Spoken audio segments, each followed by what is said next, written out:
Anteriormente em Mighty Morphin Power Rangers, enquanto os Power Rangers precisam lidar com a chegada de Lord Drakkon e seus jogos mentais na Terra, no espaço os Omega Rangers se preparam para mais uma missão: levar os irradiados pela rede de morfagem para seus respectivos planetas.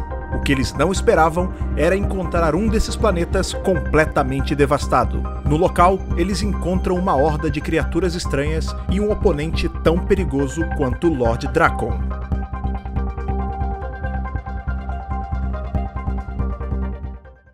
Olá Nação Ranger, tudo bem com vocês? Hoje review da edição de número 53 de Mighty Morphin Power Rangers. Estamos chegando na reta final do quadrinho, faltam 2 edições apenas para chegarmos no próximo grande arco, que é Unlimited Power, onde o quadrinho principal, esse aí que é o Mighty Morphin Power Rangers, vai se dividir em 2 quadrinhos. O quadrinho Mighty Morphin, que vai continuar a história aí da equipe com Tommy, Kimberly, Billy, Rock, Adam e Aisha, e o quadrinho Power Rangers com os Omega Rangers. A gente já comentou sobre essa divisão aqui no canal, só estou reforçando rapidamente para quem chegou agora no canal. E se você é uma dessas pessoas que acabou caindo de paraquedas no Mega Power Brasil, seja bem-vindo, ativa aí o power sino das notificações, não esquece de se inscrever e também deixar o seu gostei. Nós terminamos a edição 52 com um acontecimento aí que quebrou as mentes, todo mundo ficou aí sem entender o Lord Zedd trazendo de volta os Dark Rangers, né, os Rangers sombrios, com a ajuda do Cristal Verde do Caos, e a edição terminou com a Rita Repulsa aparecendo e muita gente se questionando como a Rita Repulsa apareceu naquele momento, se na história, no decorrer dos fatos, aí nessa época de Mighty Morphin Power Rangers, ela voltou a ser aprisionada naquela lixeira intergaláctica. E logo nas primeiras páginas da edição 53, a pergunta é esclarecida, porque a Rita Repulsa que a gente viu no final da edição 52 não é a Rita Repulsa de verdade. Como é que acontece? Eu vou explicar para vocês. O quadrinho começa com a Rita Repulsa confrontando o Lord Zedd verbalmente. Ela começa a desdenhar dos planos do vilão, dizendo que ele é muito tolo em continuar usando os bonecos de massa, que apesar de serem obedientes, não reclamam nada, são seres descartáveis e já sofreram muito nas mãos dos Power Rangers. E é nesse momento, meus amigos, que o Lord Zedd, com raiva da Rita falando tudo em cima dele, ele pega o seu cajado e atravessa ela. E é nesse momento que descobrimos que não é a Rita Repulsa de verdade, foi um boneco de massa criado pelo Finster. E aí o Lord Zedd entende como ela estava de volta ali naquele momento. E aí Zedd fala pro Finster que ele quase conseguiu enganá-lo com essa nova versão aí da Rita Repulsa, né? Essa Rita Repulsa falsa, na verdade. E aí o Lord Zedd fala que ele quer uma líder experiente e que não tem as falhas da Rita Repulsa. E se ela conseguir se recompor depois desse ataque, ela pode ficar com o poder do Ranger Vermelho. E aí, meus amigos, o Lord Zedd transforma a Rita Repulsa falsa na líder aí dos Rangers Sombrios, mas com uma condição: se ela falhar nessa missão, ela terá uma punição inimaginável. E vamos agora para a parte que mais me chamou a atenção em toda essa edição de número 53. E reparem bem que está acontecendo aquilo que eu comentei na edição passada. A gente está tendo uma edição focada nos Mighty Morphin, outra nos Ômegas, essa agora nos Mighty Morphin. É muito provável que a edição de número 54 seja focada nos Omega Rangers. Mas enfim, pois bem, nós estamos agora na Prometeia com Grace e Billy trabalhando em um projeto que aparentemente foi concluído e eles estão comemorando. E a gente descobre que esse projeto foi a reativação da moeda do poder verde, a moeda do Tommy, né? Que foi reativada graças à energia da adaga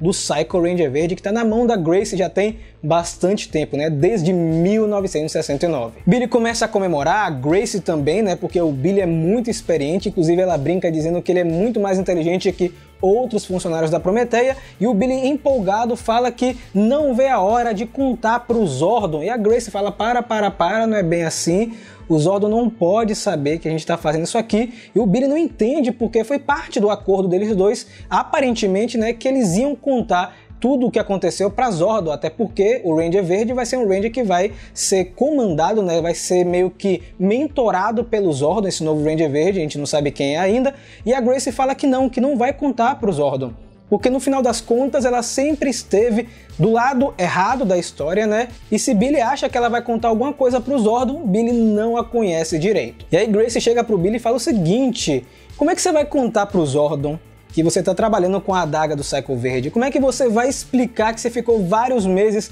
trabalhando em segredo aqui comigo? Será que o Zordon vai confiar em você? Acho que no final das contas a Grace tem até um ponto, né, para usar com o nosso Ranger azul. E aí Billy reforça dizendo que ele precisa assim saber, até porque o Ranger verde vai estar junto com os outros Rangers e vai trabalhar para o Zordon, né? E a Grace diz que ela já tem uma ideia para um possível Ranger verde, que ela mapeou pessoas aí que têm condições de ser um Power Ranger. E é nesse momento, meus amigos, que tem uma cena muito interessante, aparece tipo um holograma com vários candidatos possíveis para ser o Ranger verde, e nós temos uma referência a outra série aí produzida pela Saban, que é VR Troopers. Aparece aí o nome do trio principal da série, que é Ryan Steele, J.B. Reese e Caitlin Starr. Não sabemos se esses personagens foram canonizados dentro de Power Rangers.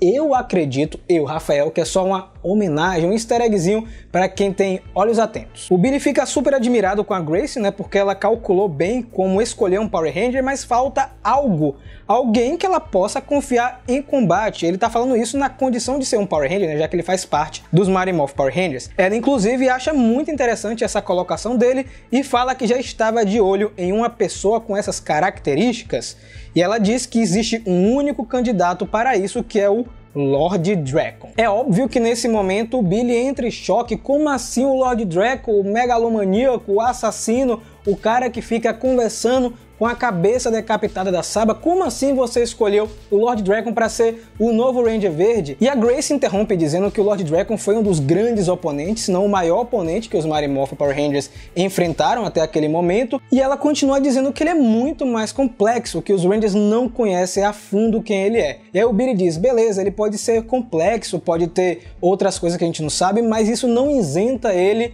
das atrocidades que ele fez. E aí a Grace fala, realmente não isenta, mas o Lord Drakkon pode ser um candidato, pode ser um grande aliado em um momento assim crítico que venha a acontecer no futuro. Agora, a minha opinião, eu não acho que ele vai ser o Ranger Verde. Acho que a Boom Studios só tá soltando algumas pistas falsas pra gente acreditar que o Lord Drakkon vai ser o novo Ranger Verde, mas no fim das contas eu tenho certeza que vai ser outro personagem. Enquanto isso, na parte central da Alameda dos Anjos, Book, Skull e Matt e os outros estudantes estão participando de uma excursão, só que o clima pacato vai embora porque aparece Rita Repulsa, Finster, Squat, Babu e Goldar, e eles morfam nos Rangers sombrios. Um parêntese nessa parte, os morfadores deles me lembraram aí aquele morfador de brinquedo do filme de 2017, né? Eles não tiveram morfador, mas saiu um brinquedo na época meio que simulando, e eu achei muito parecido um morfador com outro. Pode ser só loucura da minha cabeça, pode, mas vou deixar a imagem na tela para vocês decidirem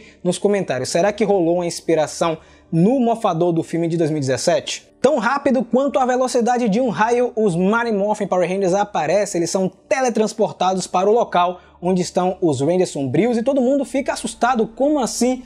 A Rita Repulsa está de volta e os Rangers sombrios também. É bom lembrar que o Lord Zed já tinha criado umas versões meio bizarras dos Rangers sombrios, inclusive eu fiz um vídeo comentando sobre eles aqui no canal, vai aparecer um card aqui em cima, só que não tem tempo para ficar olhando um para o outro e começa o combate. Enquanto Alpha alerta aos Rangers que esses Rangers sombrios são muito mais poderosos que os anteriores, a equipe se divide em combates separados. O primeiro combate que a gente vê no quadrinho é Goldar contra Aisha e contra Kimberly. O Goldar tá se achando um grande vilão, né? Porque ele agora tá super poderoso. Inclusive, ele comenta que finalmente o Lord Zed deu uma chance pra gente, deu poderes pra gente. Em um primeiro momento, a Kimberly e a Aisha conseguem dar conta do Goldar, só que ele dá uma volta por cima e toma controle da situação, destruindo inclusive o arco do poder da Kimberly. Em outra parte do combate, nós temos Billy e Squat. O Squat, coitado, finalmente está comemorando aí que está conseguindo lutar meio que de igual para igual com os Rangers. Ele inclusive usa um poder de super velocidade que derrota o Billy momentaneamente. Do outro lado nós temos o Rock lutando contra o Finster, inclusive fazendo algumas piadas durante o combate, porque o Finster está finalmente colocando a mão na massa, né? Porque o Finster é o cara que faz os monstros e nunca participa dos combates frente a frente, só que o Finster não liga para as brincadeiras e acaba atacando o Rock em cheio. Ficam sobrando aí o Tommy e o Zack. O Zack tá lutando contra o Babu e tá muito assustado com o Babu porque ele tem uma forma meio de aranha. E o Zack, para quem não lembra, tem medo de aranhas e ele não consegue focar no combate em momento nenhum. Inclusive acaba tomando um golpe aí em cheio do Babu e acaba caindo de uma varanda de um prédio, mas ele consegue se segurar e se proteger. Já o Tommy está lutando contra a Rita Repulsa, é óbvio, né? Líder contra líder. Rita diz que está honrada em lutar no último combate dos Power Rangers liderados por Tommy. Obviamente, nosso Ranger branco não cai nos jogos mentais da vilã e a ataca, descobrindo que na verdade a Rita Repulsa não é a Rita Repulsa de verdade. Só que apesar de não ser a Rita de verdade, ela é tão poderosa quanto e começa a atacar o Tommy várias e várias vezes. Ela faz um círculo em volta dele e começa a atacar sem parar, chegando ao ponto de deixar o Tommy assim meio que sem reação durante o combate, e o Billy entra no comunicador dizendo que eles precisam se reagrupar para tentar uma nova investida, um outro plano contra os Dark Rangers. Apenas 5 dos Power Rangers conseguem se reagrupar, o Tommy acaba caído no chão depois da batalha contra a Rita Repulsa, e o Billy joga a responsabilidade pro Rock. Inclusive ele fala: Rock, você precisa tomar alguma decisão. E o Rock fala: por quê? Por que eu preciso tomar? E o Billy: porque você é o Ranger vermelho, cara, vai lá, vai lá. E aí o Rock tem a ideia de atirar com os blasters em cima dos Rangers sombrios. Ele até consegue em um primeiro momento afastar os vilões, que ficam sem entender porque eles não possuem nenhum tipo de poder. E é no meio desse fogo cruzado que aparece o Lord Zed. Ele simplesmente brota lá na Alameda dos Anjos e utiliza o cristal verde do caos para invocar um novo poder para os Rangers sombrios, os Terrorzords. Uma cena belíssima que infelizmente é a última página do quadrinho. Tô muito curioso para saber o que vai acontecer na edição seguinte, mas eu acredito que a gente vai ver só a solução desse problema na edição de número 55. Acredito que a próxima vai ser focada nos Omega Rangers, mas deixa aqui nos comentários qual foi a parte que você mais gostou na edição de número 53, deixa aqui que eu quero saber sua opinião. Não esquece de seguir o Mega Power Brasil nas redes sociais, principalmente o nosso Instagram, e é claro, conhecer o nosso projeto de financiamento coletivo, que é o Apoia-se, apoia.se/Mega Power Brasil, onde você pode ajudar a transformar o nosso centro de comando virtual em um centro de comando físico, com mais podcast, com mais vídeo, com muito mais conteúdo. E aí você pode virar um apoiador igual o Stefano Gollum, que está apoiando esse vídeo aqui de hoje. Nos vemos muito em breve e que o poder o proteja.